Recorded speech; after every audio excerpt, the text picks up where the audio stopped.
तो आम आसी पहुँचीचु केन्द्रापड़ा जिला आली निर्वाचन मंडल आली एवं राजकनिका उभय सीमांत भद्रक जिलार मध्यवर्ती अंचल जहाँकि बैतरणी नदी पाखापाखि सेतु पाखरे जहाँकि आम ओस्तिया छक मुंडे राजकनिका ब्लॉकर ओस्तिया छक मुंडे तो बर्तमान जो आसूसी चलित निर्वाचन 2024 मसीहार साधारण निर्वाचन लोकसभा एवं जो विधानसभा निर्वाचन से बर्तमान चलचंचल होती तो से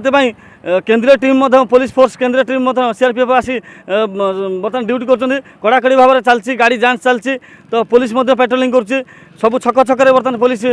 छक ड्यूटी कर तो बर्तमान कड़ाकड़ी भाव में चलती काले गाड़ी भितर टंका थी किसी अलग किसी जिनस थी तो से बर्तमान जहाँकि निर्वाचन कमिशनर बर्तमान ऑर्डर देते तो राज्य सरकार और केंद्र सरकार जो जहाँ नियम अच्छी कड़ाकड़ी भाव में समस्त पालन कर तो से निर्वाचन केमी आगे भल हम केमी दलीय बीजेडी हो बीजेपी हो कांग्रेस हो कि साधारण जो अलग दल हो स्वाधीन हो जेको दल हो से केमी बैतरणी नदी पार करेंगे विजयर मुकुट पिंधि पारे से समस्त चाहिए बसते केन्द्रापड़ा जिला